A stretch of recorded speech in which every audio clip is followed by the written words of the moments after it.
Audio is on. Thank you.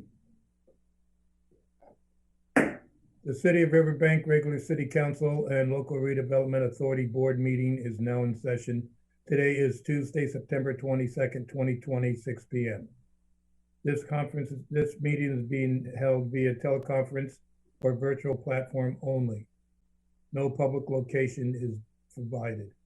Notice this meeting will be held in accordance with the Governor's new Executive Order N-29-20 issued on March 17th, 2020 regarding the open meeting requirements of the Ralph M. Brown Act, California Government Code Section 54950 et sec, and Federal Americans Disability Act in an effort to help avoid the spread of COVID-19, to maximize transparency and provide public access to the City Council meeting. Flag salute. Cal, would you start the flag salute? Unmute and start. I pledge allegiance to the, everybody put your hand over your heart. I pledge allegiance to the flag of the United States of America, one nation, under God, indivisible, with liberty and justice for all. Okay. Roll call, please. Council Authority Member District 2, Cindy Fossey. Here. Council Authority Member District 3, Cal Campbell. Here. Council Authority Member District 4, Darlene Barbara Martinez. Here. Vice Mayor Chair Luis Uribe. Here. Mayor Chair Richard D. O'Brien. Here. There are no changes to the agenda. Conflicts of interest. Any council or authority member or staff who has a direct conflict of interest on any scheduled agenda item to be considered is to declare their conflict at this time. There are no conflicts. We're going to go directly into public comments. At this time, members of the public may comment on any item not appearing on the agenda and within the subject matter jurisdiction of the City Council LRA board. Individual comments will be limited to a maximum of 3 minutes or as needed. Under state law, matters presented during the public comment period cannot be discussed or acted upon. If you'd like to join us and make comments now or in any business item that we are about to consider, please refer to the last page of this agenda for the comment procedures. Annabelle, are there any public comments? Let me check here. We did not receive any public comments other than what was sent to you previously, but today by 5 o'clock, we did not receive any written comments. And currently there are no attendees wishing to speak at this moment. Thank you. Continue on to the consent calendar. Consisting of items 3A, waived readings. Item 3B, approval of the 16 July 2020 Special City Council minutes. Item 3C, award bid for the Santa Fe Street Rehabilitation Project to Tom Mayo Construction, Inc., and authorize execution of future change orders. Item 3D, a resolution to adopt the 2020 citywide master plan. Is there anyone wishing to pull any of the items or comment on any item? Is there a motion to approve the consent calendar as presented? Vice Mayor Uribe here. I'll make a motion to approve the consent calendar as stated. Councilmember Darlene Barbara Martinez, I second. We have a motion to approve by the Vice Mayor and a second by Councilmember Barbara Martinez. Roll call, please. Council members Barbara Martinez. Yes. Campbell. Yes. Fossey. Yes. Vice Chair Uribe. Yes. Mayor O'Brien. Yes. Motion passes 5-0. Public hearing. Item 5.1, first reading by title only and introduction of a proposed ordinance approving a development agreement number 03-2019 by and between the City of Riverbank and DT California LLC doing business as Aeriz. you, Mayor, and good evening, Council. We're very pleased this evening to present to you a project that Donna and I and Nubia have been working on for a very long time. Even before the current developer was involved, we had a number of interested parties related to the cannabis ordinance that Council passed almost 4 years ago on this property. And so fortunately, there is a developer that has been interested in the property, has moved forward with the process. And Donna's going to step you through the details of his development agreement. And then she probably will also speak to the conditional use permit that Planning Commission has already approved. Go ahead and take it away, Donna. Okay, thank you.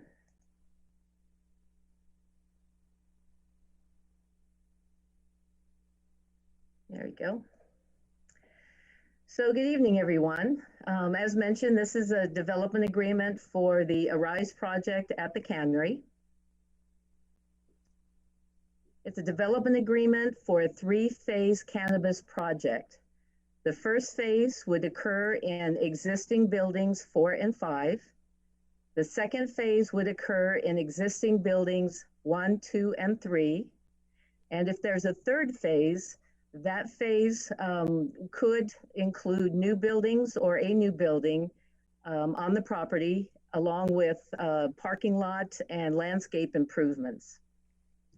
The first 2 buildings are 4 and 5, and they are proposed to have a cannabis cultivation in building 4 and distribution, manufacture for and limited retail in building number 5.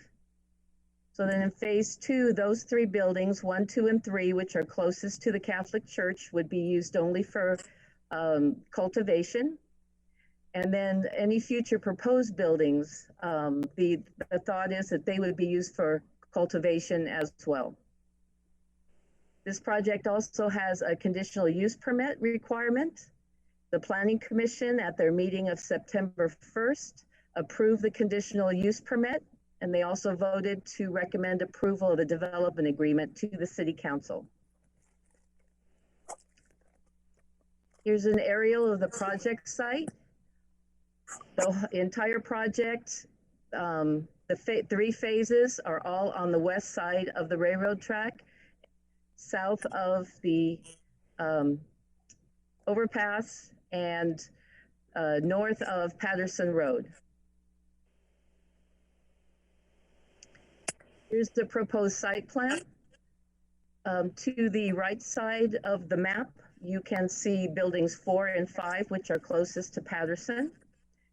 And then on the left side, the lower left side, you can see the 3 buildings near the Catholic Church. So the development agreement proposes a 20-year term because of how extensive and complex this project is. They're estimating about 400 new jobs, give or take, with possible internship program, and also a program possible for training developmentally disabled persons. The development agreement also lays out the public benefit payments, which go towards safety, infrastructure, and neighborhood renewal.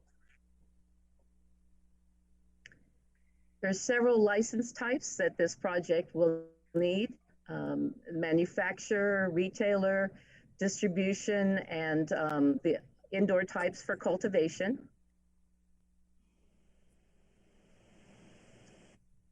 The cultivation, this chart, you can see the public benefit payments that start out years 1 to 4 and then steadily increase to years 17 through 20.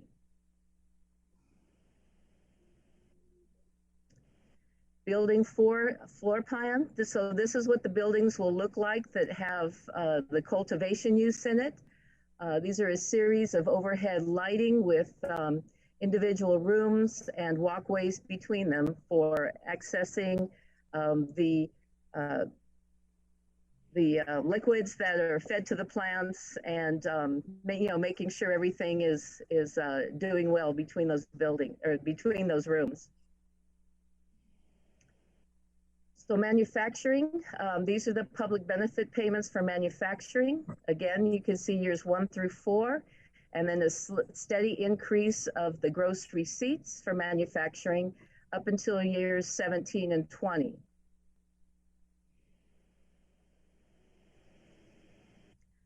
Distribution, which is a type 11 license. It's broken down into year 1 and then year 2 through 20. Which is very similar to the gross receipts that we get from the dispensaries. And please note that these are when they distribute third-party products, not their own products. So this is the chart that shows their own products. So to go from a nursery to cultivation to distribution would be taxing the same property, the same products over and over again. So in this instance, when it is something that they have cultivated and grown themselves, there is no public benefit rate. The retail is limited. The retail will be limited to folks who have, say, dispensaries, and then they come to the facility in order to see the product and possibly purchase the product to take back with them to check out before they place their large orders. There will be no street traffic, no foot traffic from the public to come into the retail sector. It's only the people that will be doing a tour that will have access to the retail.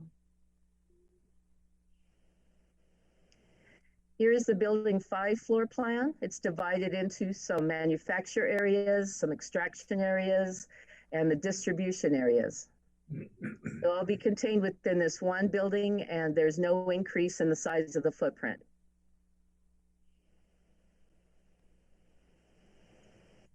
So when the Planning Commission reviewed the development agreement, they found that in order to make the recommendation to you, that the plan was consistent with our general plan, not detrimental to the health and welfare of the city, will not affect the orderly development or property values, is consistent with the government code that regulates development agreements, and a legal description of the property is provided within the development agreement as attachment 1, I believe. In finding that project is consistent with the general plan, we've followed the guiding principle of our city should be safe and healthy for all our residents.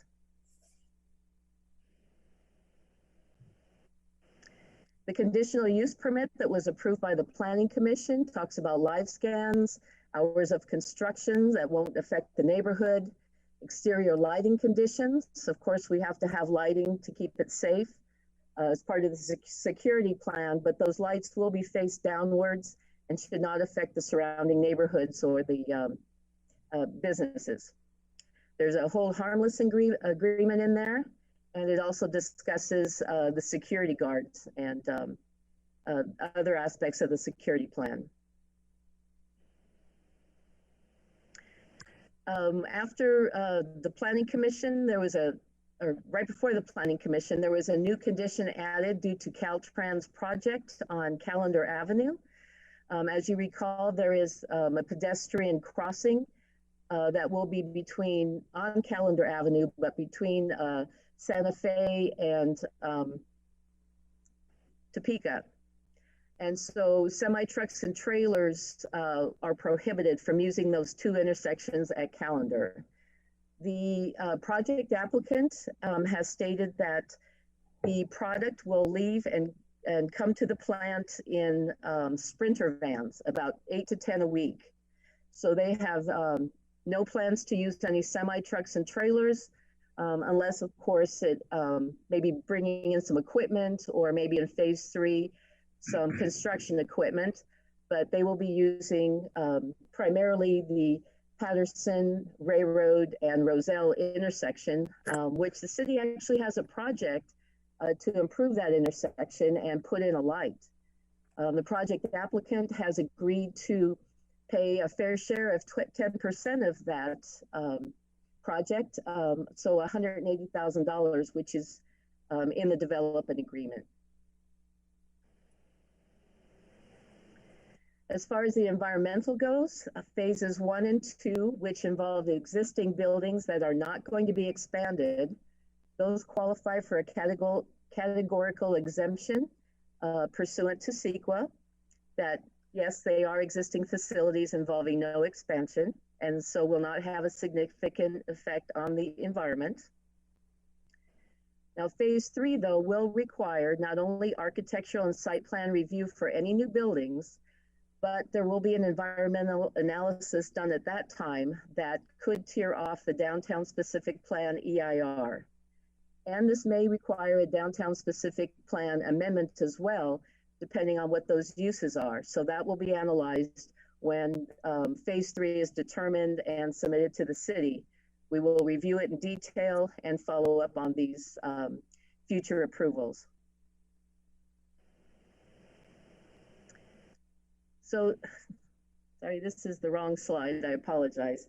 So Planning Commission did adopt Resolution 2020-009 that recommended you adopt the ordinance, approving a development agreement between the city and DT California. They also adopted their Resolution 2020-010 approving a conditional use permit. Therefore, the recommendation is that you approve the development agreement as well. I'd be happy to answer any questions. And I believe the applicant and his attorney are also listening in and would be available through Annabelle to answer any questions. Thank you. Thank you very much. Before we move on, I'd like to ask any of the council members if they have any questions or any clarifications are required. Vice Mayor Uribe here. I just out of curiosity, is there any consideration for a cap on the public benefit payment? A cap? Yes. Well, basically when the DA is adopted, it is capped at that level, the 20-year level.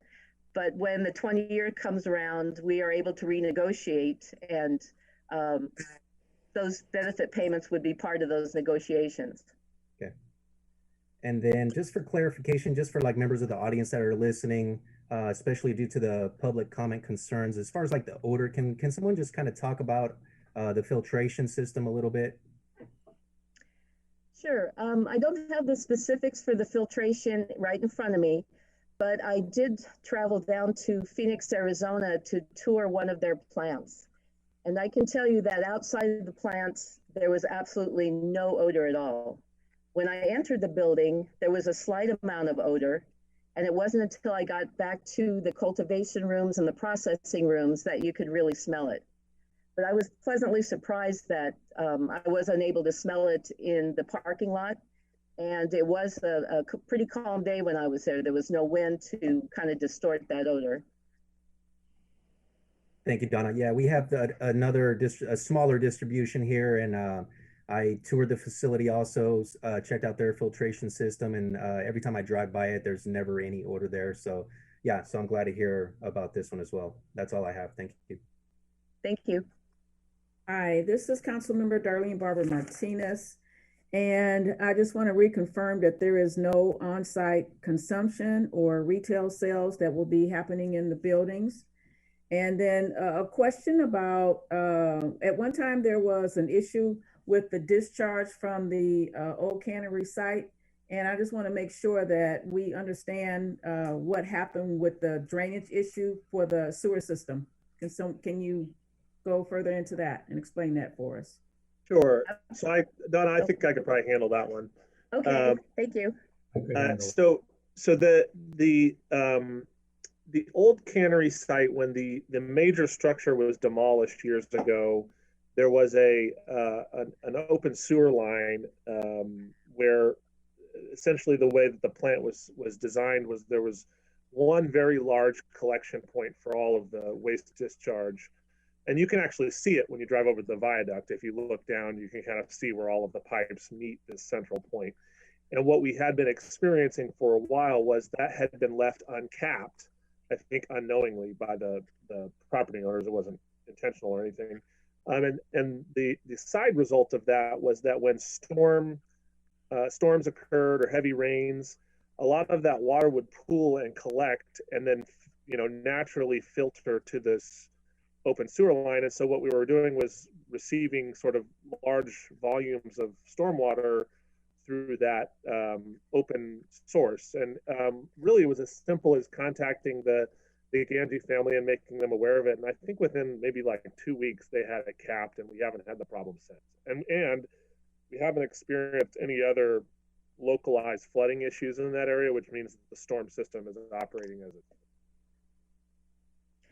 And to address your other question, there will be no on-site smoking of the plant, and there is no retail from the public. It will only be people who are in the industry that are touring the site that will be able to take samples with them. Thank you, both of you. Councilmember Cal Campbell, I'd like to make a few comments. First of all, I got to meet the people in a Zoom meeting that are part of doing this, and I spent a half hour with them along with Sean a few weeks ago. And they seem very straightforward. They're concerned about pleasing the community and being a good business in our community, and I think that's a plus for them. Also, several of us about 3 years ago or so visited a big building similar to the cannery sites down in Los Angeles that was an indoor growing area. And when I visited that building, I stood out there for about 10 minutes before they let me in. You couldn't smell anything. Everything was peachy. When I went inside, they had a first-class business. I'm hoping that this one will run it the same way. If they run it the same way, I'm sure there won't be any problem with odor and things of that nature. We also had a comment from our local Father Avila, concerned about safety for the church. There's been a lot of break-ins in the church recently, and I'm hoping that with the security that this new business provides, they'll go right over and even have the cameras right over there by building 1, 2, and 3, because I think that area is was a site that attracts the homeless and the transients. And if that happens, I think it can lessen the Father and the church's misery with being broken into, which would be a plus thing. All in all, I think it's a good opportunity for the community. I'm very pleased with having met the people and talking about them. And I see nothing but a first-class business that we can be proud of coming here. Thank you. This is Councilmember Cindy Fossey. This building is in my district, and so I'm excited to have these people come in and make that area more presentable and nice, and bring in all their landscaping, and hopefully bring some businesses in that area back and attract some business there. So I'm excited for it. Sounds like they're a good company. Sounds like they'll be protective of the church, but all the security that they'll have, and I think it's going to be a good project for the city. Thank you. My turn. Donna, we vetted this company out, and they are first class, first rate. Have they had any problems? How many locations do they have? How many states?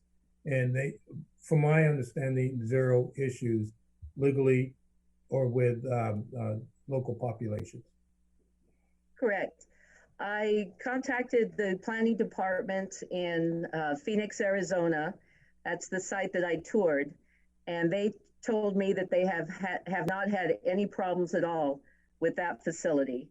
And I believe Sean spoke to the folks in their Illinois town where they have that facility. And I don't believe they had any issues there as well. No, yes, I spoke with the city manager. It's a little town called Ada, Illinois, in southern Illinois. A very small community, I think of about 5,000 people. And the city manager was very honest about the fact that that it's a rural community, and they like a lot of rural communities struggle to have a job base that's local, and she said that thus far they've had nothing but positive things to say about the business. And in fact, I believe she mentioned that they were in the process of expanding that facility as well. Okay, thank you. And I know that there are people who are very concerned, and I believe we may have some. I'm going to open the public hearing. Oops.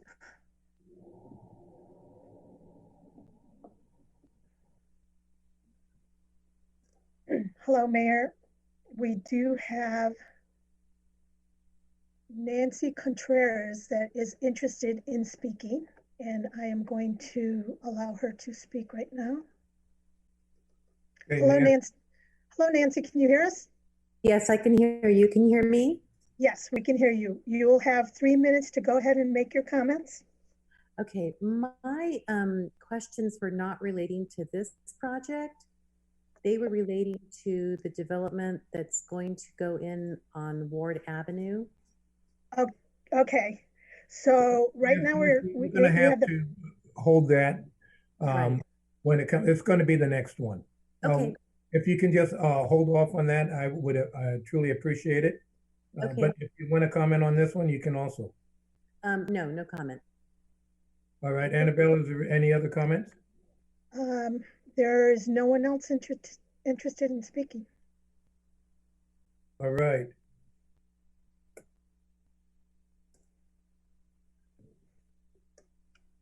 I'm going to close public hearing. Are there any other questions, comments from the council before I ask for a motion to approve the first reading? Seeing none, is there a motion to approve the first reading of this ordinance to conduct the second reading and consider its adoption at the next city council meeting of 13 October? This is Councilor Fossey. I'd like to go ahead and make a motion to approve item 5.1. I'll second it. We have a motion to approve for a second reading on the 13th of October from Councilmember Fossey and a second by the Vice Mayor. Roll call, please. Council members Barbara Martinez, Yes. Campbell, Yes. Fossey, Yes. Vice Mayor Uribe, Yes. Mayor O'Brien. Yes. Motion passes 5-0. Hello? This is Donna. Donna, we can hear you. Donna, we can hear you. There we go. Wait a minute. All right, we're going to proceed with item 5.2. First reading and introduction by title only of a proposed ordinance approving development agreement number 02-2020 for the Ward Villas Affordable Housing Project to extend the life of the approved Ward Villas tentative map 01-2015 to real property at 2912 Ward Avenue, APN 132-036-003. Thank you, Mayor. This is actually a reiteration of a previously approved project with sort of a different twist. And Donna's this development agreement is essentially more or less a standard development agreement as it relates to the land use components of this project. Separately, Maricela and I will be bringing forward, if this is approved, a cooperative agreement with the developer, Kerry Pope, that will outline some of the grant-related components that we expect to recommend to council to make this project truly affordable, but we can discuss those at that night. Tonight is simply just about the kind of meat and potatoes development standards here, and so Donna will walk you through those.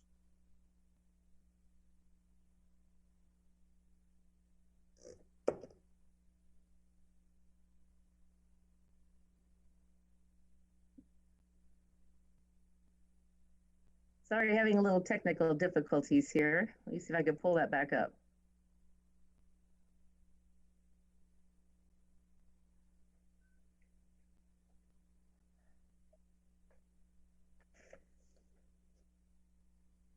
Okay, can you see my screen? This, please. I'm sorry? As you're getting your technical issues taken care of, please talk us through it. Okay. So this is Development Agreement 03-2020. And this is a Ward Villas Affordable Housing Project. As mentioned, this is a development agreement to extend the life of approved tentative map 01-2015, as well as define the roles of the responsibilities of the developer and the city. Donna, So tentative map 01-2015 when the tentative map is approved, it is good for 24 months or 2 years. So the Planning Commission has the authority to extend the map life. The applicant asked for a 1-year extension, which was provided in 2017, another one in 2018, and another one in 2019. So that is the extent of the extensions that the Planning Commission could provide. The current approval expires on January 23rd, 2021. So this development agreement will extend the life of the map another 5 years, and then there's a possibility of another 5-year extension. So the vicinity of the project is off of Ward Avenue, just west of Roselle. It is surrounded by other single-family homes. The property is currently vacant except for one house on it that is in poor condition and will be removed. The current general plan designation is medium density residential, which allows for 8 to 16 units per net acre. The current zoning is planned development, which allows for less than 6,000 square foot lots. Here is the tentative map that was approved in 2016. It shows the houses on 0 lot lines. Donna? That provides... Donna? Yes. Hey, Donna. Mayor, is it okay if we pause just for a moment? Because we can't see Donna's screen, and I think it's important that you and the members of the public that want to see it can see the site plan. Okay, I'll shut this down and try it again. Share screen.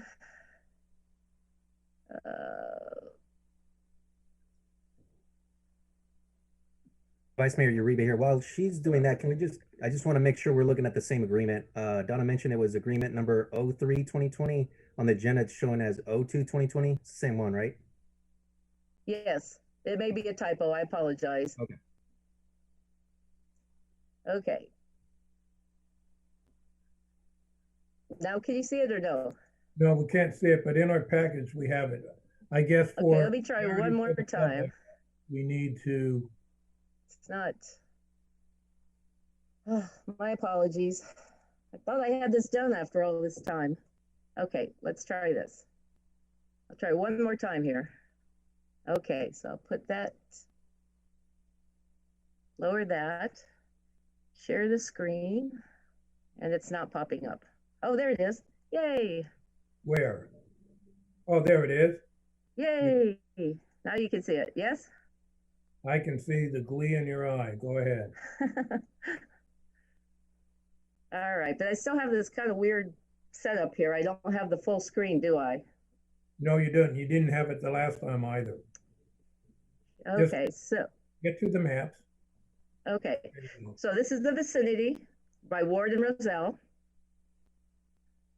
Here's the aerial view of the older house and the surrounding neighborhood. I mentioned the general plan designation and zoning. Here's the tentative map. So you can see that the lots are allow the houses to practically be adjoining, but each one is for sale as individuals.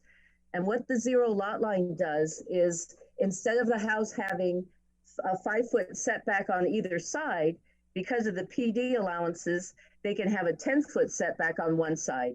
And so this affords them a little bit more privacy and a little bit more open space from the side to the back of the house. The street ends at the back of the project. but there is in the kind of middle to the bottom of the screen next to the basin that you see there is an emergency vehicle access. So when the fire department comes in, if they need to, they will be able to exit through that EVA, but nobody else will be able to use it besides the fire department.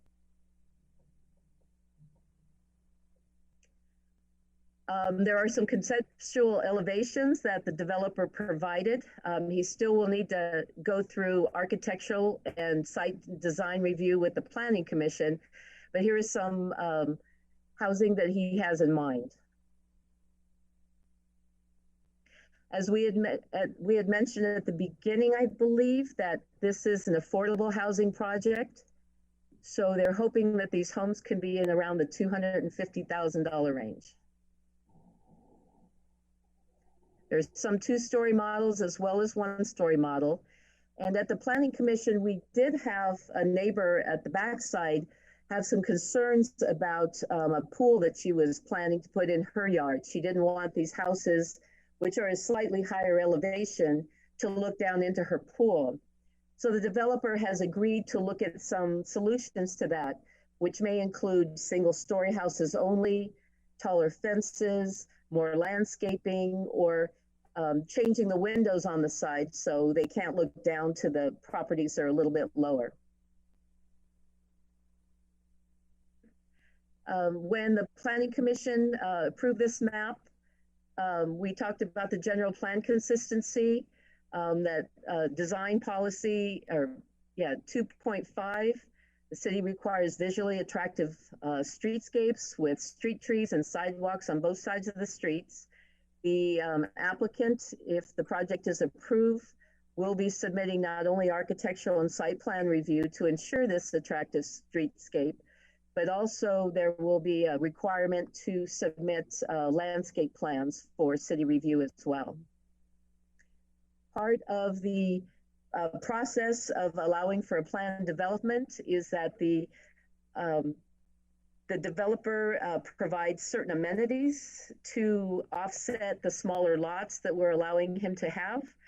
And one of those might be enhanced landscaping, using bigger trees and bigger bushes than would normally be used. There may be some colored or brick crosswalks. There may be some patio furniture like chairs and benches and barbecue up around the top of the basin. The basin's not big enough to be a park, but it is an open space and there is some room to have those benches and pedestrian scale street lights to make that area attractive and someplace where people will want to congregate after COVID. We also have another policy, Conservation 4.2, that talks about the treatment of the stormwater and managing it in a way that doesn't decrease water quality. That's the basin, and they will be working with the city engineer to make sure that it does exactly what it needs to do and take care of the needs of that subdivision. And environmental, development agreement does not require environmental analysis. It's not a project per CEQA guidelines, but the map itself was reviewed and was determined to have a categorical exemption because it's less than 5 acres in size. There are utilities and other services available to the site. It does meet the conditions of that exemption. So as I mentioned, a development agreement itself is not a project per CEQA guidelines. And I'd be happy to answer any questions for you. Are there any council comments or questions? I have a comment, Councilmember Cal Campbell.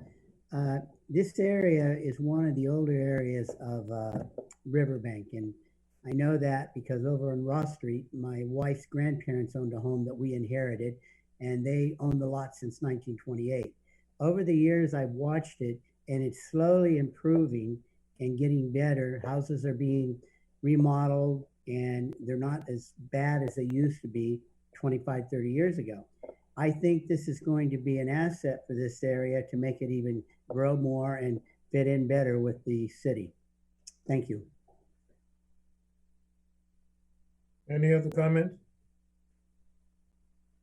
Well, I'd just like to mention before I open the public comment that this fits in with the council's and especially my quest to have more affordable housing in that will boost people from areas that or homelessness into homes that they'll be proud of, they'll take care of, and they will fit very well in this society or Riverbank.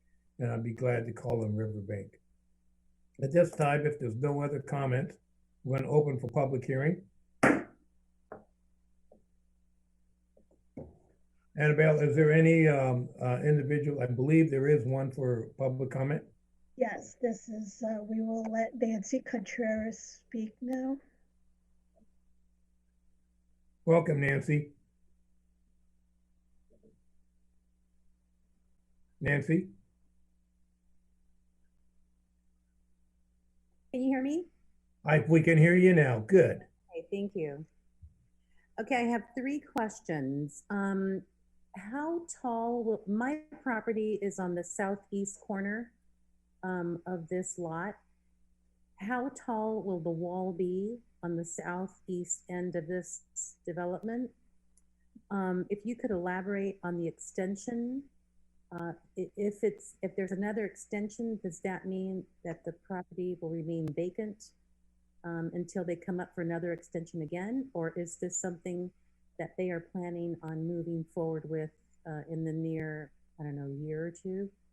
And then you mentioned an emergency access or exit. Where exactly is that? Our property is on Rocky Lane, and that's a private road. And I think that's it.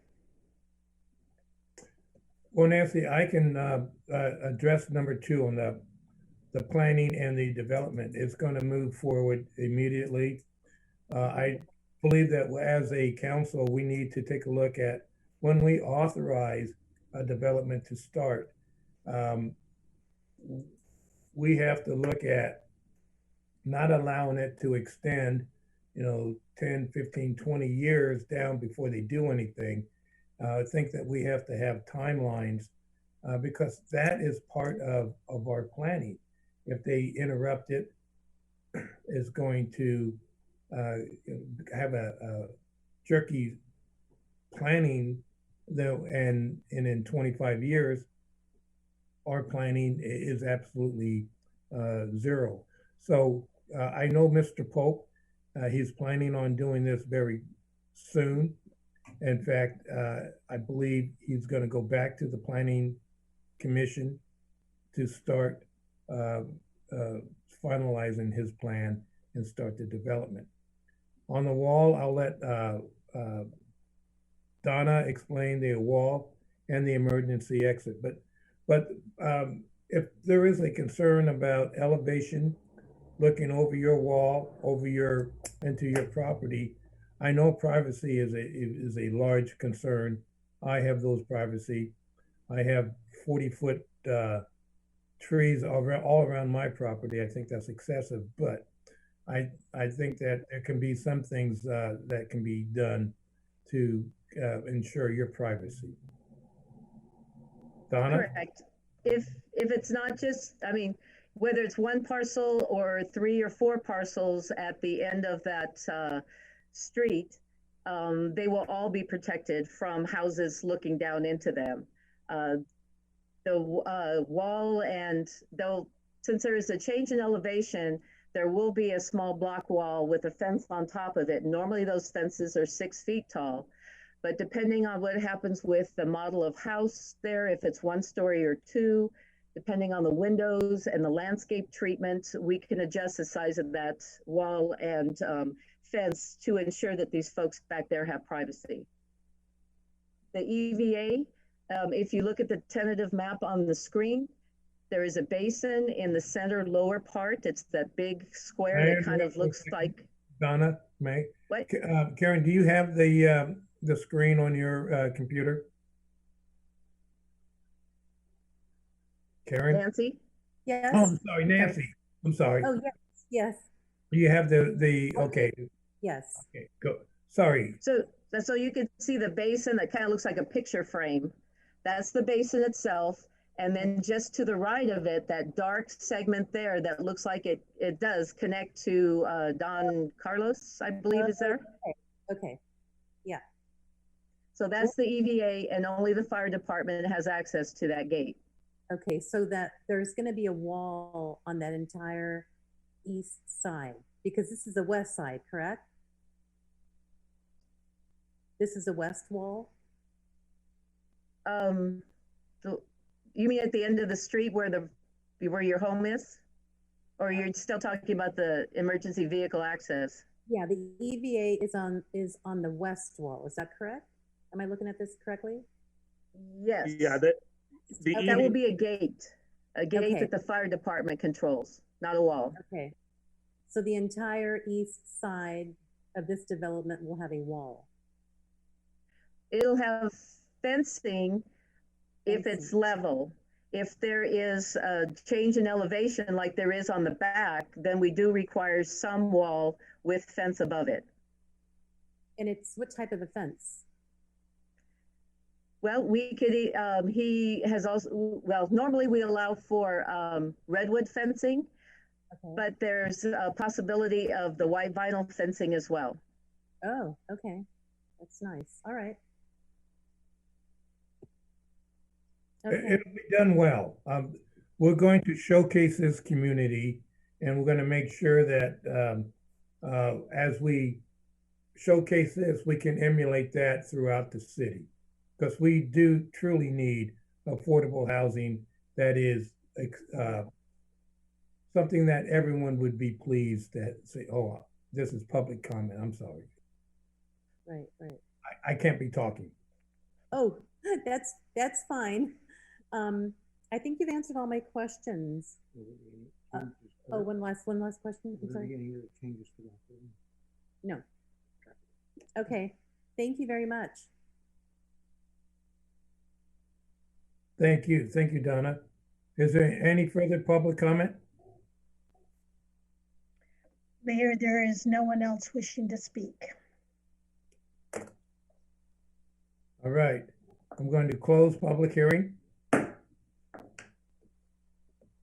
Does any council member have any questions before we proceed? This says Councilmember Darlene Barbara Martinez, and I don't have a question, just a comment that I'm glad to see this is going to be affordable housing. And just a reminder to our community that we do have our first time home buyers assistance program, if you're interested in any one of the homes. Thank you.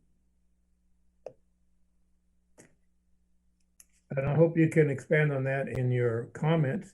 So I'm going to go back to you, Darlene. Do you want to make a motion? Yes, Councilmember Barbara Martinez, and I'd like to make a motion. We approve item 5.2. Is there a second? Campbell, I'd like to second that. Okay, we have a motion to approve the first reading of item 5.2 by Councilmember Darlene Barbara Martinez, and a second by Councilmember Cal Campbell. Councilmembers Barbara Martinez. Yes. Campbell. Yes. Fosse. Yes. Vice Mayor Uribe. Yes. Mayor O'Brien. Yes. Motion passes 5-0. Unmute. All right, we move on to new business. Item 6.1. Mobile food vendor pilot program extension. A resolution extending a mobile food vendor pilot program within the city of Riverbank for 6 months, ending 1 April 2021.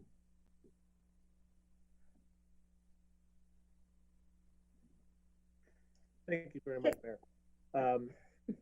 Donna is going to handle this one her last one of the evening, but this is a an extension we're requesting of the program you approved earlier this year. It's gone fairly well, though hindered a little by COVID, but Donna will address that. Okay, I'm going to torture you again here.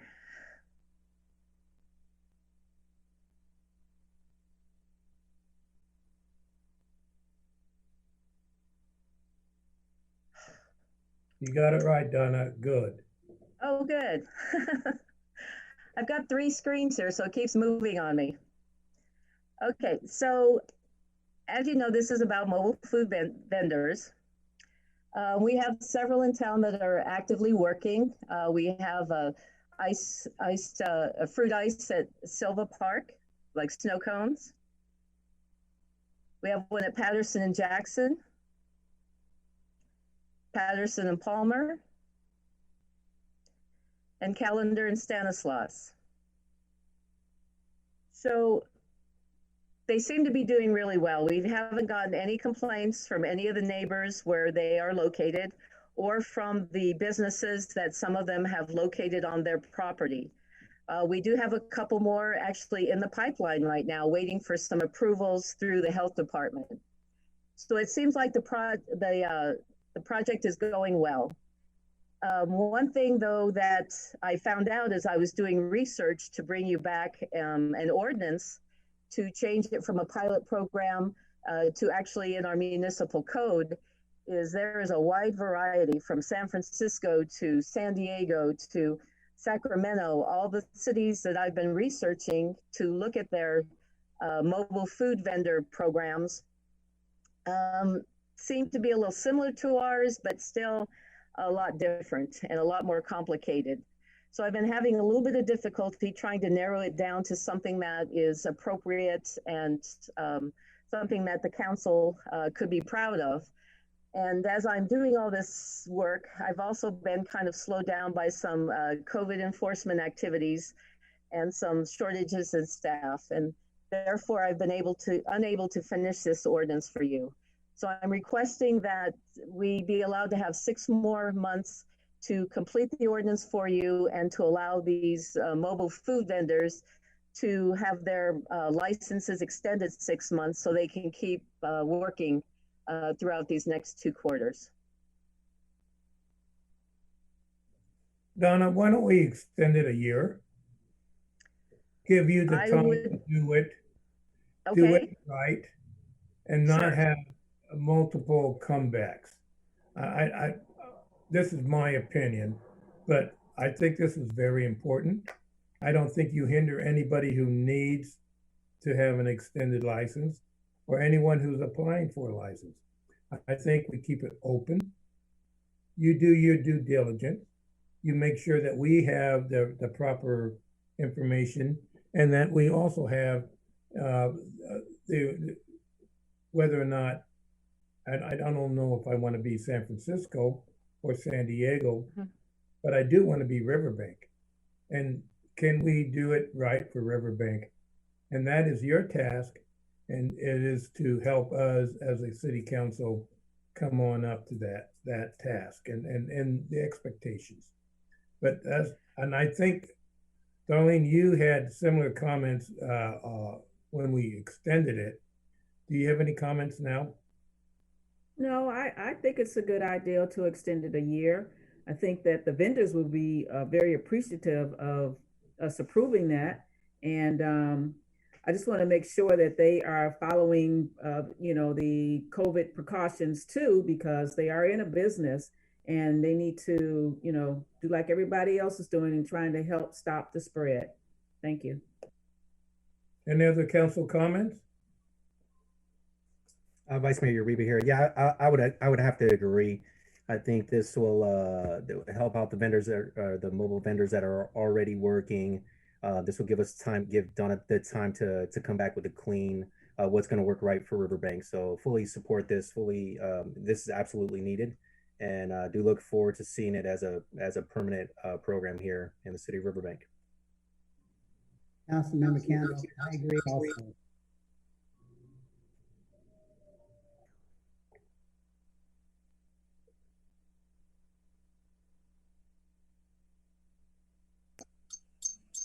Okay, it must be me making that noise. Never mind. Okay, are you out in outer space? All right. Some people think so. Here, that's better. I just wanted to say that there's been several comments on Facebook about these trucks, and they have all been positive. So I definitely agree that this program should continue, and I look forward to accepting it in a year. Thank you. And Donna, because we gave you a year does not necessarily mean you need a year. Whenever Yes. you get that together. Before I proceed, Annabelle, are there any comments on item 6.1? There is no one wishing to speak at this time. Do I have a motion to extend this program ending 12 months? October 1st. October 1st. Boy, you extended a year and a couple of weeks. Do I have any council member wishing to extend it either to the April 1st or October 1st?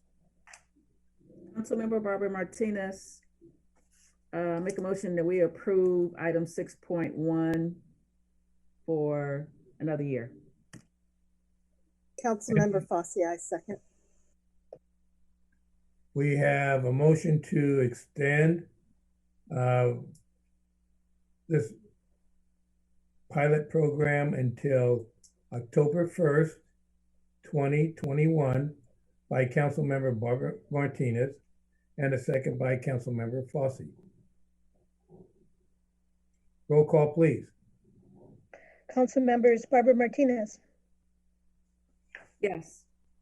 Campbell, Yes. Fossey, Yes. Yes. Vice Mayor Uribe, Yes. Mayor O'Brien. Yes. Motion passes 5-0.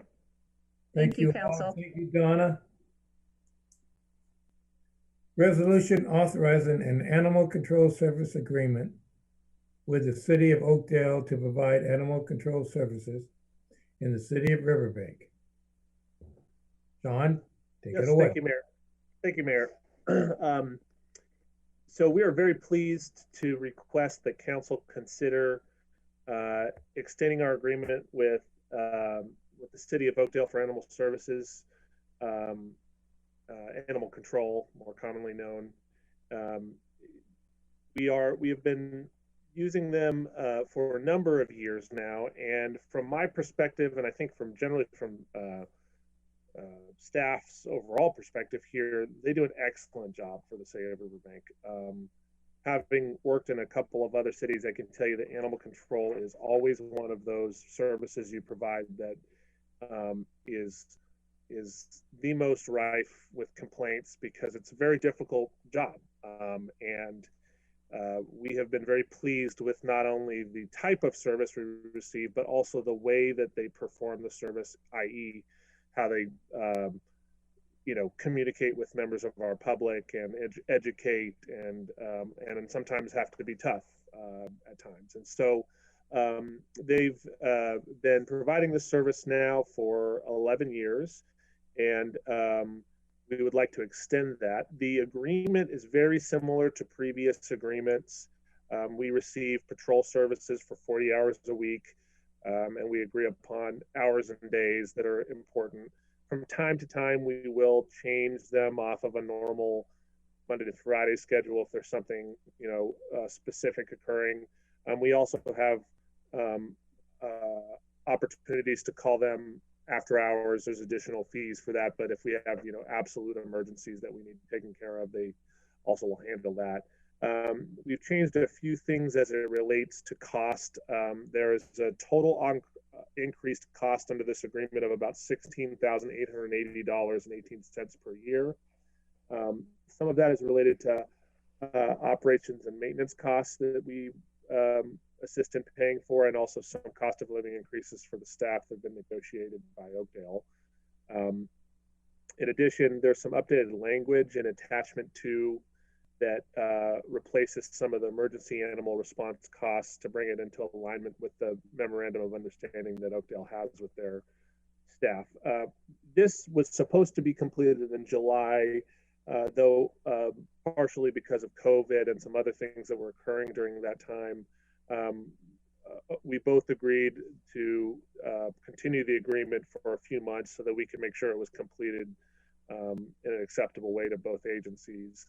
The updated agreement would become effective from fiscal years 20 through 22 and expires on June 30th.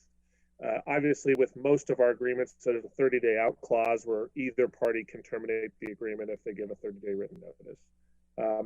I don't really have much else to say about it aside from just, again, to reiterate that, in my opinion, Oakdale has done an excellent job in providing that service to Riverbank, and we'd recommend approval this evening.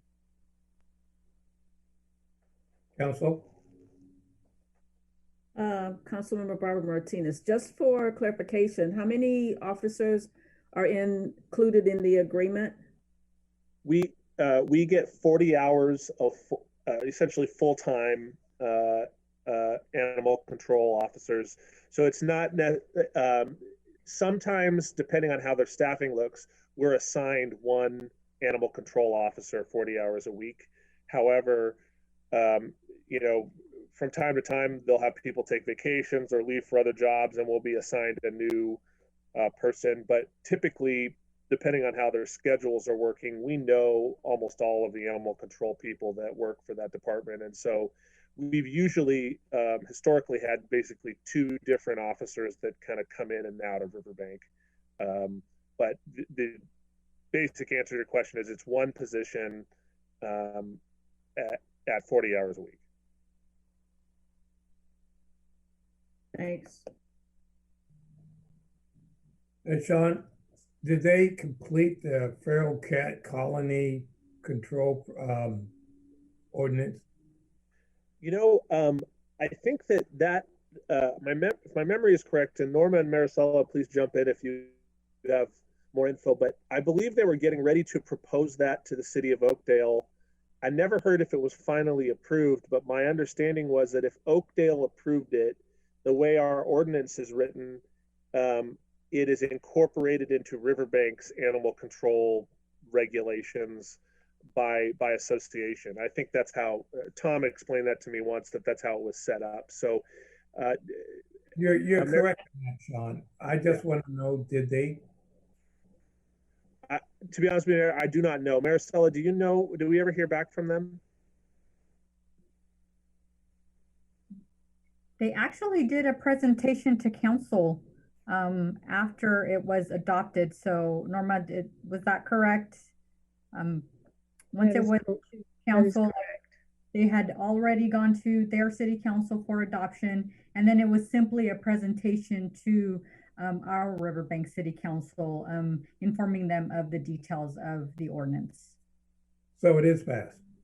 It's on the correct. Books, yeah, it's probably been about a year since it was adopted.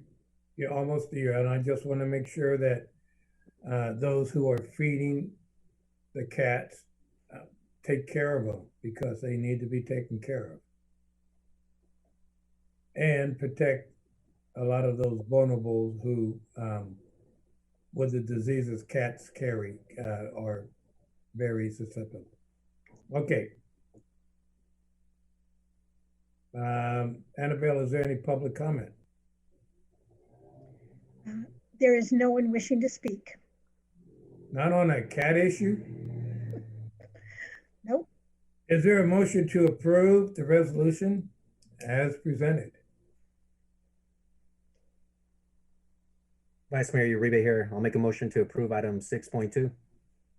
Councilmember Barbara Martinez, I second. We have a motion to approve by the Vice Mayor and a second by Councilmember Barbara Martinez. Roll call, please. Council members Barbara Martinez. Yes. Campbell. Yes. Fossey. Yes. Vice Mayor Uribe. Yes. Mayor O'Brien. Yes. Motion passes 5-0. Thank you. Item 6.3, award bid for the pavement restoration project 2020 to Dryco Construction, Inc., and authorize execution of future change orders. Don? Thank you very much, Mayor. This is a fairly simple item. I just wanted to, I put it on the new business agenda because I just wanted to explain a couple of details about why the timeline about how we're doing these pretty much every 6 month overlay, slurry, and Cape Seal projects. So just to get this general business out of the way, we have, you'll see in your agenda, there is a map segment that details a number of roads in Riverbank that are either going to be Cape sealed or slurry sealed and essentially rehabbed. Those decisions about what roads are chosen, a few different things go into them. One is what types of areas we're trying to focus on with regard to our pavement management index scores. In other words, the roads that are in the worst shape should be dealt with first, and so on. Under the Measure L local and regional transportation item, we have funding to move forward with a number of these roads. And then we also have funding through Senate Bill 1, which was passed right around the same time, which helps us make these projects a little bit bigger than they otherwise would have been. So the we got very competitive bids this time around. There was 323,000 and change budgeted under Measure L for that portion of work, and another 274,000 under the SB1 portion. The low bidder was Dryco Construction, Inc. at $533,454 and change.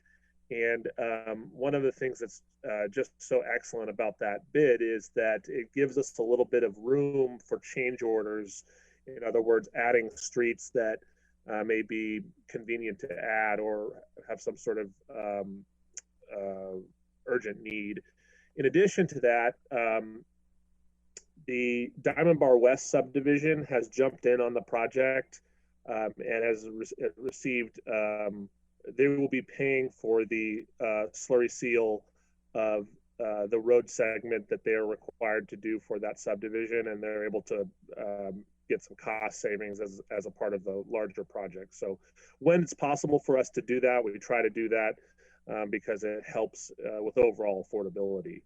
Second, the other issue I just wanted to bring up is that we had actually planned this project for the springtime, and because of COVID and a number of other delays, it moved into the fall. So we actually had this year had planned a spring and a fall project. This is the spring project that you're now considering here in the fall. We have moved what would have been the fall project currently to the spring of next year, and that will complete pretty much any other roads that have not been touched and are in need of Cape or slurry seal. So those will all be addressed.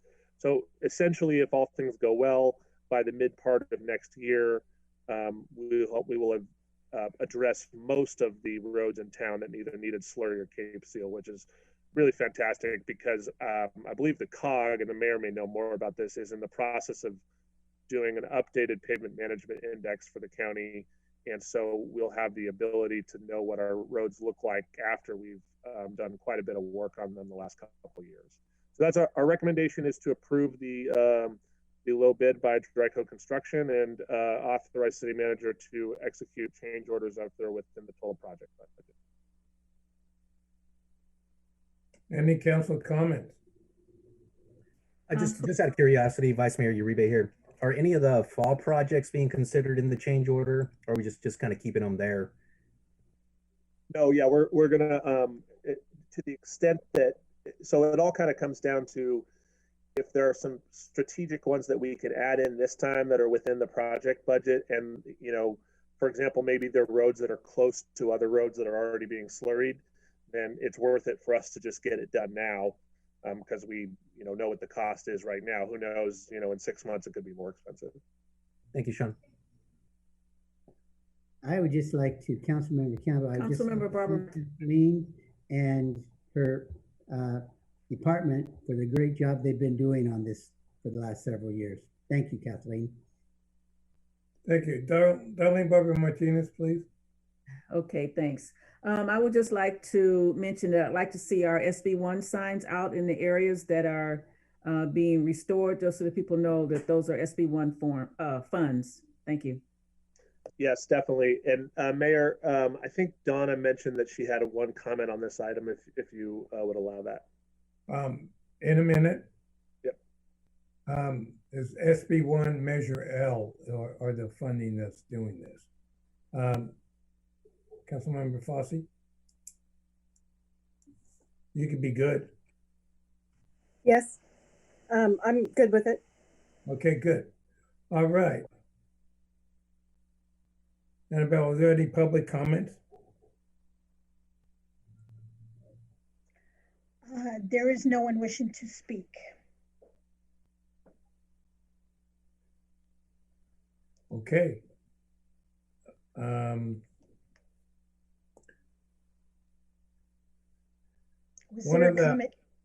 Was there a comment, Sean, that you wanted to mention?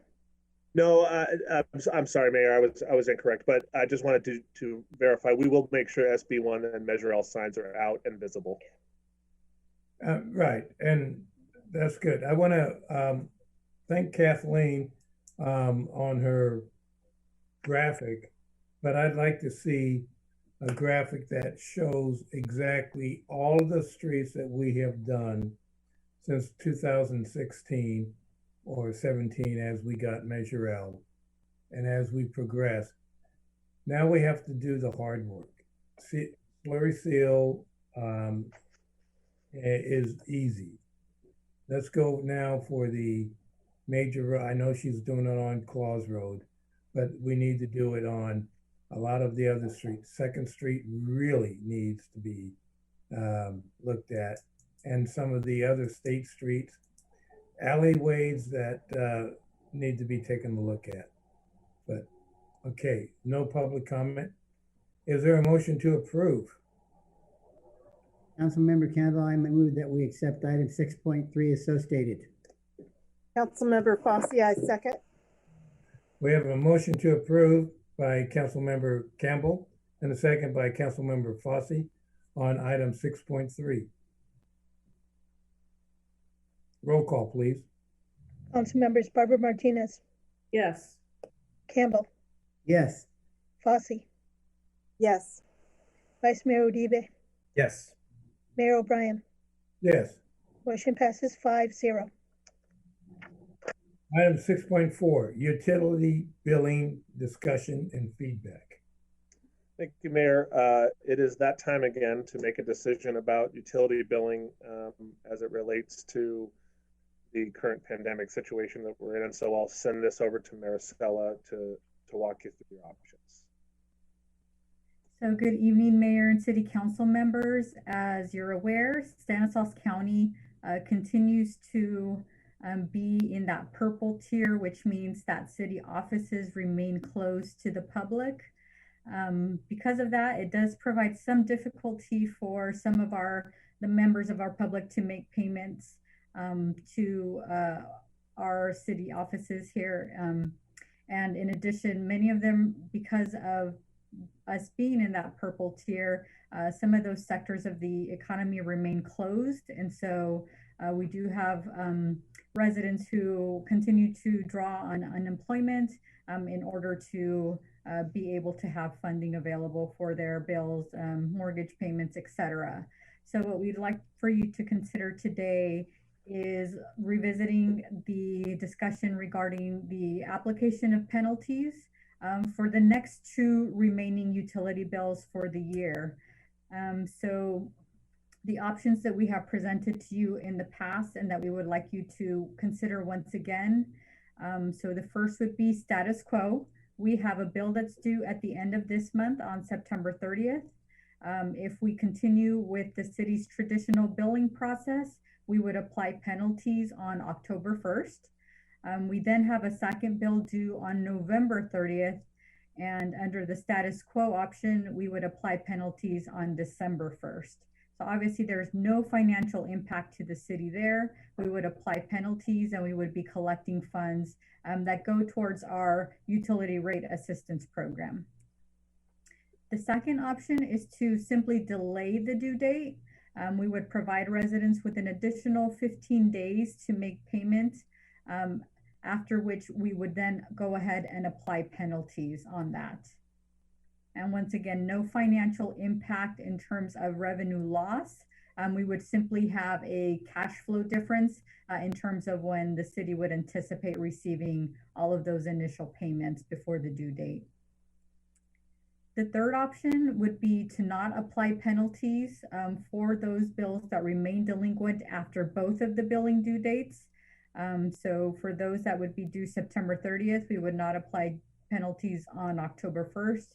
For those due November 30th, we would not apply penalties on December 1st. In keeping with the governor's orders, we would not perform any shutoffs during this time until such time that that order is lifted. And so with this third option, the financial impact is a loss of revenue of approximately $60,000 for the 2 billing periods. And just to give you a little feedback on how our residents are faring in terms of the balances that they're keeping, about 4% of our residents, which is only roughly 350 accounts, are delinquent for 2 billing cycles. Then we have an additional 2% who are delinquent approximately 3 billing cycles. So those that are delinquent approximately 3 billing cycles, they owe at least $600 or more to the city. So we hope that any assistance we could provide to them in through either our grant program, if we are awarded CDBG grant funds, or if we were to have CARES funding available, it appears that we would be able to reallocate some of that towards a payment program as well. So those are the 3 options we have for you tonight. If you have any questions, I'm available to answer those. I do. Maricela, those that are delinquent, we don't need to investigate or verify that they are not employed or COVID related, correct? We would probably want a statement from them that they are having difficulties making payments due to COVID. But if we were to use CDBG funds, then they would have to go through an income verification process. But through the CARES Act, and if we have a second one, if Congress can move forward, we could apply those directly to the billing cycle.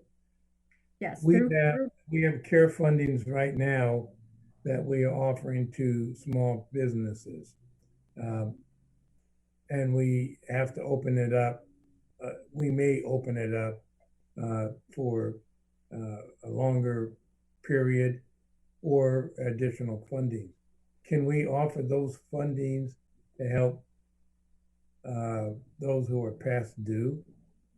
My suggestion would be is that if there were available funds after our business grant program closes, is that there are many nonprofit organizations that provide funds to residents towards payment of their utility bills. I think it would be best to be able to run it through a program that's already in place, such as St. Vincent de Paul, through the Catholic Church, and there's a few other organizations here in Riverbank that do that as well, rather than trying to do it in-house. And then they'll be able to do their own vetting process, and then we just simply verify that they've used the funds towards this project. Good advice. I should have asked you earlier. Any other council members? Vice Mayor Uribe here. Yeah, that's great advice. I like that. Maricela. So I guess I'm leaning towards option 3. I say we push it down, no penalties for another cycle, and just hoping that we move from that purple tier into that red tier. Let's help out our residents little bit longer. We know COVID's still around, and I got the update. You said we're still waiting on the CDBG grant. And I do, like I said, I did like the idea of using any type of CARES funding and moving that into the nonprofits and just utilizing what they already have established to help our residents. Thank you. Councilmember Campbell, I agree wholeheartedly with Vice Mayor Uribe, and I like Maricella's idea also. Thank you, Maricela. Councilmember Barbara Martinez, I'm good with waiting until after the first of the year, and giving everybody, you know, a break as much as possible. The reason why I say this because looking at the issues that EDD is having right now, and there's still no confirmed second stimulus payment or even, you know, how much. I just think that we're doing a community service by just waiting and not adding the additional penalties. And just a comment about one of the nonprofit organizations, I believe CVOC comes to Riverbank once a month, and they also help our residents with payment of their utility bills. Thank you. Councilmember Fossey, I agree with Darlene and Barbara Martinez. With what's going on with EDD, I think it's best to just wait and allow them to get that money together. I just hope that our residents that are falling behind are paying what they can instead of, you know, making $50 if they can't make the whole amount, so that they don't get too far behind. Thank you.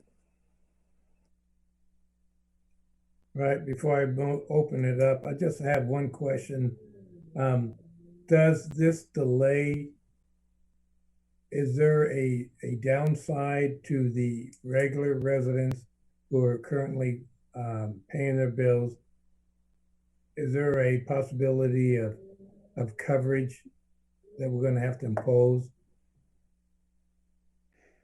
Do you mean, Mayor, do you mean if the people that are not paying never pay, will the people that are paying subsidize them? Right. I think that the answer to that is yes, in the sense that the utility is designed to be, when you take out the capital savings and other things like that, it's designed to be sort of a pay for service, no profit sort of enterprise. And so certainly even before the COVID event, if somebody skips out on a bill, let's say they owe $500, we send them to collections, maybe we recover 250 of those dollars. The remaining 250 ends up being essentially a loss. And so at some point, the remainder of the utility does pick it up. And Ms. Marisol, I'm right about that, right? That's generally how it works in broad strokes. Yes, that's correct. So that's also if a business is behind in their payment, or if they have not paid a significant amount and penalties, that the entire citizens would have to pick it up for a business. Correct. Correct. Annabelle, are there any public comments? There are no public comments. Then I bring it back to the council for consideration. Is there a motion to approve? Councilmember Barbara Martinez. Time out. Our direction is, Darlene, you said through this year, correct? Yes. Yes. So that would be until the January billing. Yes. Okay, I agree with that. So who's making the motion and what are you doing? Councilmember Campbell, I'd like to make the motion that we follow item 6.3 and amend it to the rest of to the end of the year. Well, that was item. Wait a minute, that doesn't work. You have to be through November or through January. Into January, amended however we can to make okay. It work. And it is item 6.4. It is. I was going to discreetly correct him, not slam him, but go ahead. Darlene? I'll second the motion. Okay, the motion is to approve item 6.4 through December's billing cycle, which ends in January, by Councilmember Kimball and seconded by Councilmember Barbara Martinez. Roll call, please. May I ask for one clarification? Are we saying that it's going to be option number 3, no penalties? Yes. Until Yes, it January? is option number 3, no penalties, but we're extending it through January, December, January billing cycle. Done to January. Thank you. Council members Barbara Martinez, Yes. Campbell, Yes. Fossey, Yes. Vice Mayor Uribe, Yes. Mayor O'Brien. Yes. Motion passes 5-0. I think we need a longer agenda. This is going way too well. Item 6.5, direction on League of California Cities annual conference resolutions. Sean, take it Thank away. you, Mayor. This is my favorite and least favorite item every year I bring to you because we grapple with nationwide issues. And this one is actually a little more broad than in the past. So this year, as you know, it's an online conference that the league is holding this year. Same scenario though with regard to General Assembly resolutions, which are essentially business decisions that are made by the entire league voting members on issues of city importance, and they're supposed to be statewide city importance. Though I think that we can agree that sometimes that's not the case. But in this particular case, it's actually sort of an interesting issue, and I'm going to lay it out for the council, and then you can discuss what kind of direction you'd like to give to your voting member. But it's staff doesn't really have a recommendation here because this is a very broad issue, and in fact, I probably could have written a 20-page staff report, but essentially what the resolution is, only one this year, and I'll read it to you. It's the General Assembly is calling for an amendment of Section 230 of the Communications Decency Act of 1996 to require social media companies to remove materials which promote criminal activities. So the resolution would seek to amend the Communications Decency Act in a way that would limit the liability immunity provided to online platforms under that act.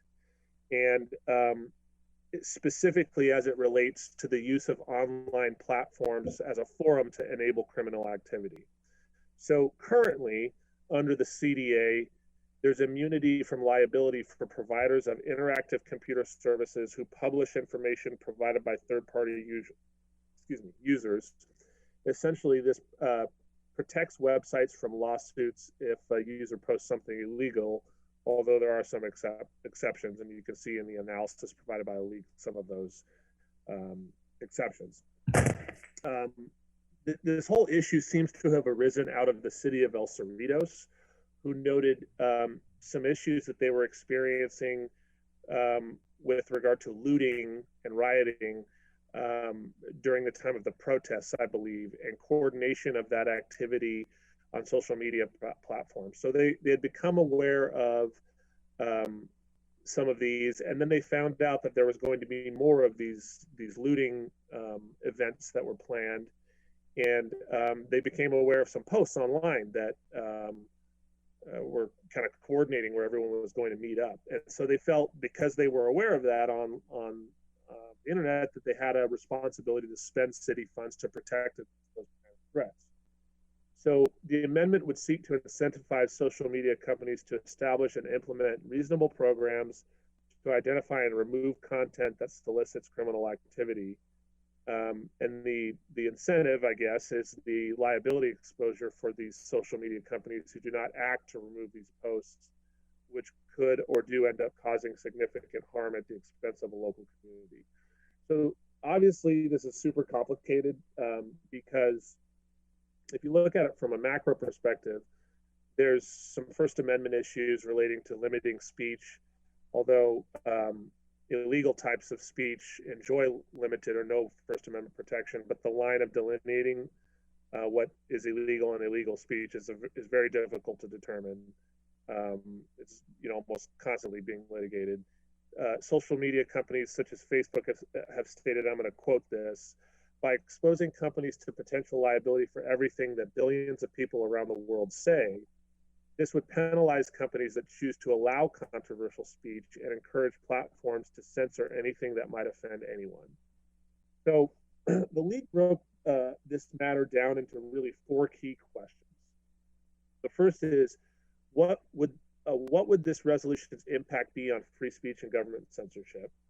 2, what are the expectations for cities when they receive information from social media platforms about potentially credible threats in their respective communities? And does a city become liable for having information on a social media platform and the threat that occurs? 3, what would the cost be to develop and maintain new governance policies related to the data, including data infrastructure, in order to store this information? And finally, 4, what is the role of the league in engaging in issues relating to someone's privacy? So I know that's a whole lot to unpack. I think from a practical perspective, most reasonable people would say that even online forums should not be exempt from creating situations that allow the coordination of illegal activities. The question is, how would it practically work? I can tell you from a small city perspective, I don't really know how it would be reasonable for the city of Riverbank to be combing through on a continuous basis any possible threat on the hundreds of different social media platforms that exist. And if we missed one or were unable to get the post removed, what kind of position does that put the city in? However, if there was a process that was more simple, similar to some sort of modified subpoena process like law enforcement uses with social media, where we become aware of some disturbing posts that are trying to coordinate some kind of criminal activity, if there was some process by which you could notify a social media provider and they would remove that after their own investigation, I think that would be reasonable as well. So I'm going to leave it at that. There's a lot more that could be said about it, but really this is just so that you can give some direction to the voting member when they attend the league conference. And I'm happy to answer any questions if you have any. Anyone from council have a question, comment? Vice Mayor Uribe here. So yeah, Sean, you were right. This resolution is super broad, super vague. Do I think that online platforms should be more proactive? Absolutely. Do I think that they should be removing and not enabling criminal activity? Of course. But you're right. But like, how does this going to look in Riverbank? Like, what do we do? How do we? They haven't even answered some of the basic questions that I had in here. So I think my position would be is having the league revisit this resolution just so they can get some actual answers for me. So that's where I'm at on this. Councilmember Go ahead, Darlene. Martinez, my question was, first of all, who would monitor the post? Who would be responsible for taking the post down? Probably would be an additional position we may have to hire just to have someone just to monitor it, like 24 hours a day or, for the number of hours that would be needed. I just think that it's too vague the way it is right now. Thank you. Darlene, I think what they're asking is that Facebook and other social media do the monitoring for them. One of the things that, Vice Mayor, you said about illegal activities, in Iran, there's a lot of illegal activities, such as, trying to get economic parity for men and women. And they protested on that, and social media was shut down. The other is they have sexual violence, which is accepted. And I'm not criticizing Iran, but You know, Iran, you have to put it globally. If you want to put it specifically, then you have to develop your own plans. But if you do it globally, which I believe even our government is asking, you have to look at the entire picture, not just Russia is trying to influence our election. Is that, do we influence other elections, and are we on the good people's side? We can't just put values on one country versus another, one entity to another. And although I believe that this is not even, should not even be entertained, if you want it to be evaluated, that's up to whoever's going to vote. I will not vote. Okay, if I may speak now, Councilmember Campbell. This happened to be something that the committee I was on this last year dealt with. It was part of what we had to do. And there was a lot of confusion with it, with no real definite answers, and you've got what you've got there. And it just depends on how you look at it for how it weighs. I particularly agree with the mayor's concept of the international part, and I think I also could agree with what Vice Mayor Uribe said. This thing would be just humongous for Riverbank, a city like Riverbank, to try to follow along. If anything, I think the federal government needs to get involved in it, needs to have a department to take care of this, because I just don't see small cities being able to handle it, because it could just be a trail internationally all around the world. Anyway, those are my feelings.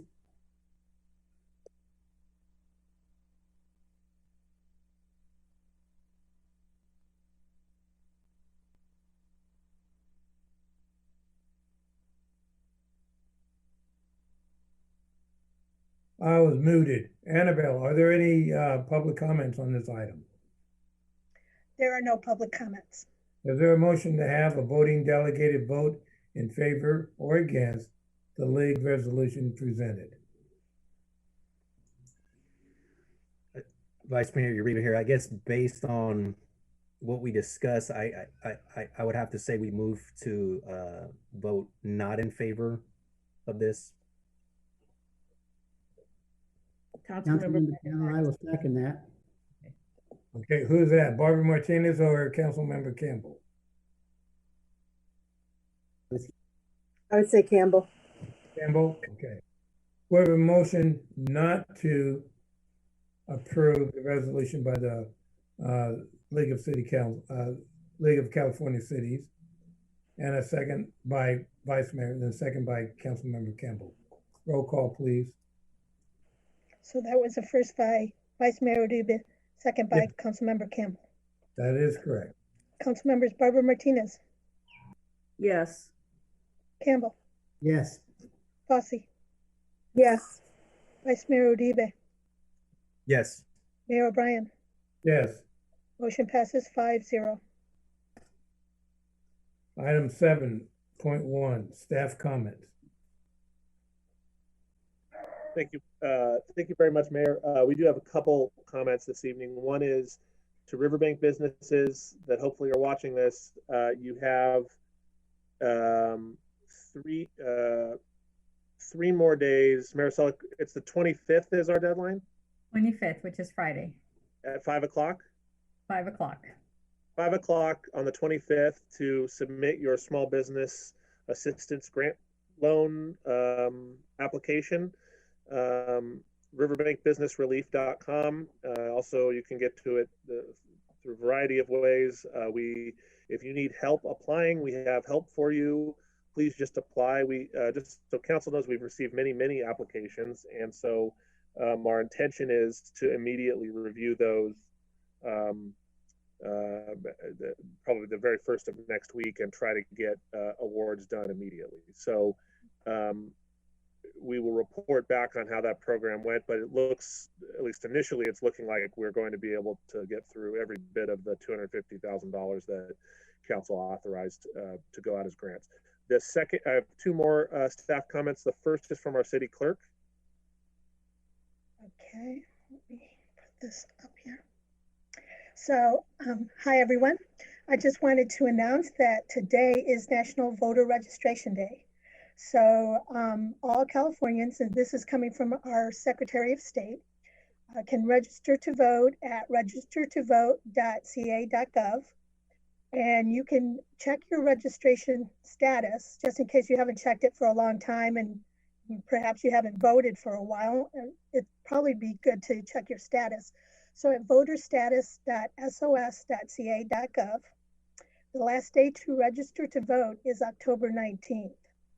And also, everyone may know that this year, because of the COVID-19, all registered voters in the state of California will be receiving their ballot through the mail. Those ballots will begin to be mailed out to everyone on October 5th. So you need to be watching out for it. Once you complete your ballot and you sign the envelope, you'll be able to mail it back through the U.S. Postal Service. There's no postage required, or you can drop it off at your local ballot drop boxes, which the county will have several drop box locations within every city within Stanislaus County. Right now, we don't know where theirs exactly are in Riverbank. However, we do know that our voting center will be the community Riverbank Community Center. So that center is going to provide voting registration assistance. You can drop off your ballot there if you want, if you have any questions. It's going to be like a small register of voting office for the city of Riverbank residents. Also, if you want to track your ballot after you do complete it and mail it in, please go to where'smyballot.sos.ca.gov and you can see where it's going through the process. Thank you. Annabelle, thank you for that update. And the final update we had is from our planning and building manager, Donna Kenny. Good evening again. As you may or may not know, I am a member of the Stanislaus County Opioid Safety Coalition. And our citizens, because of COVID-19, have not been able to access the drop the drug bins that are located at police departments throughout the county. While the coalition will be supporting a drive-through drop the drugs event near the end of October, it will be held in Modesto, which our citizens may not be able to attend. I would like the citizens to know that I have access to a product called Deterra, and it is free to our citizens who need it. So if you have a family member who you lost in hospice, for example, or your doctor changed your prescriptions and you don't know what to do with the leftovers, you don't need any training to do these. They're free, and I can get them to you from the county. It's called Deterra. It comes in different sizes, large and small, depending on how much you need to dispose of. It's a drug deactivation system. So what you do is you tear the top off this bag, you put in your unused pills that you don't want anymore, or liquid or patches. For example, this size will hold 45 pills. Once you put your pills in there, you fill it halfway with warm water, you seal it, you shake it, you leave it for 30 seconds, and then it can be disposed into the garbage can. It does not have to be poured out. You don't have to bring it to the police station. The drugs are deactivated and they're harmless. So if anybody needs them and they don't have access, because they don't have access to the drop the drug bins, contact the planning department and I will make sure that you have these packages. Thank you. Good information, Donna. Sean, any more? Nope, that's it. Thank you very much. All right, 7.2, Councilmember Fossey. Thank you, Mayor. I just have two comments. Number one is, again, let's be respectful of those that are concerned about contracting COVID when you go out and you go to the groceries and such. Please wear your mask, stay 6 feet apart. Be respectful of those that may not be wearing a mask, so that they could be not wearing it because they have a medical condition that does not allow them. So, you know, just be kind. And the second thing is, right now it's big time voting. We're going to be voting in November. And again, let's be respectful of everybody's opinion and who they choose. And remember that when you make statements on Facebook, don't make generalizations. Just, if you want to express your comment, please express your comment, but be in a respectful manner such that you're not disrespecting others that don't have the same opinion. Other than that, enjoy the blue skies. It's nice to see them, and it's nice to see the clouds. Thank you. Thank you, Councilmember Campbell. Yes, I just like to remind everybody, Halloween's going to be coming up quicker than what we think. I know I heard a little bit today on TV about some suggestions that they had for the Covoid, but I think it's going to be a lot by community to community. I've had people ask me about it. So if you have thoughts, share them with us. And likewise, just everybody hang in there. This year has been an incredible year in the state of California with the fires, with the COVID virus and other things. And I've never seen any summer like this with the ashes in the air in the whole length of time that I've lived in California. But I think things will get better. Just hang in there. Thank you. Thank you, Councilmember Barbara Martinez. I received notification that there will be drive-through COVID testing September 26th from 12 to 6 at the Aeriz High School on Central Avenue. September 27th from 9 to 3, also at the Aeriz High School. And September 28th from 10 to 4, and that's going to be at our Stanislaus County Library on I Street. And I noticed that we have new transit shelters on Oakdale Road. They look very nice, and I'm sure they are appreciated by the public. And that's it for now. Thank you. Thank you very much. Vice Mayor. Thank you, Mayor. So the county's outreach and engagement team was in Riverbank Friday, September 18th and visited multiple homeless congregated areas within Riverbank area. I want to thank the following agencies that participated in that outreach effort. We had Behavioral Health and Recovery Services, Community Services Agency, Center for Human Services, Golden Valley Health Center, Telecare Outreach, Turning Point Community Programs, and the Housing Assessment Team all came out. I want to thank Kyle De Jesus with the Housing and Supportive Services Manager and that entire team that came out. Following is just a recap of the homeless individuals that were engaged and the outcomes. At Scout Hall, we had 13 homeless individuals were engaged. 1 accepted mental health services, 1 accepted health screening services, 1 accepted vital document assistance, and 1 accepted public benefits assistance. At St. Francis Catholic Church, there were 3 parked trailers that were approached. The inhabitants were either not present or unwilling to engage with staff. And at Jacob Myers Park, we had 1 homeless individual engaged but declined services. And all homeless individuals were offered services for housing, shelter, mental health, substance use treatment, public benefit assistance, medical services, resource flyers, business cards, and hygiene kits that included snacks, water, hand sanitizer, face masks, socks, and feminine hygiene products. So I want to thank again also the Riverbank Christian Food Sharing staff, Linda, Betty, and Vinny, for their hospitality. And some more good news, the outreach and engagement team has committed to 1 regular monthly visit to Riverbank.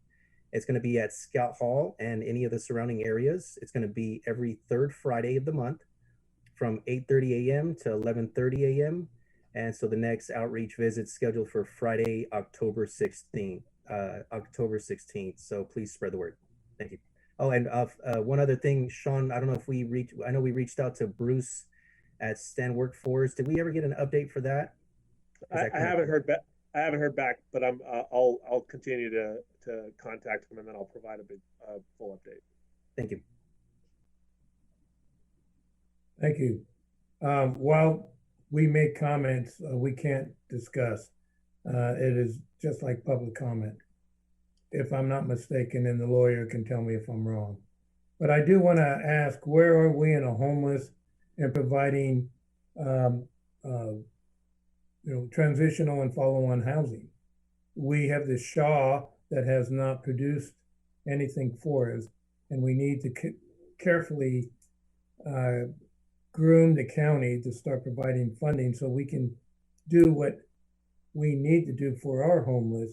So it's not going to Scout Hall, but it goes to transitional housing or to follow-on housing later on. There's also homeless in cars, and we need to address that. They're all over. You mentioned a couple of parking lots, but they're in every parking lot. And we need to start looking at where we can put them where they have facilities and they're not being a bother to the environment. But yeah, I'm glad you brought that up. And I'm glad we brought up COVID safe. We're still talking with the county on tax sharing. And I think we're going to have some resolution by the end of October before the election. Kathleen, you're doing a good job on the streets, but I didn't see what I wanted on the streets of what we would have done, what we are doing, and what we're going to do on your website. I may have had an expectation that was unreasonable, but I would like to see that later on. And oh, by the way, happy autumn. All right, we're going to go to closed session. Before we go to closed session, the public will have a limit of 3 minutes to comment on the closed session items as set forth in the agenda prior to the city council recessing to closed session. First one is 8.1, conference with legal counsel, anticipated litigation pursuant to subdivision Bravo, Government Code 54956.9, case number 1 potential. Item 8.2, conference with legal counsel, existing litigation pursuant to Government Code 54956.9 alpha. Name of case, Stanislaus Consolidated Fire Protection District versus the City of Riverbank and DOES 1-20. Stanislaus County Superior Court case number CV 19004402. Item 8.3, threat to public services or facilities. Pursuant to Government Code Section 54957, consultant with City of Riverbank Director of Emergency Services. Annabelle, are there any public comments? Mayor, there is no one wishing to speak. The public portion of this meeting has concluded. The City Council and LRA Board will be going into closed session. The report on the closed session items will be reflected in the minutes of this meeting. Anyone interested in receiving what was reported on the items may contact the city clerk by calling 209-863-7198 or email cityclerk@riverbank.org. The next open meeting is on Tuesday, October 13th at 6 p.m. We will now adjourn the closed session.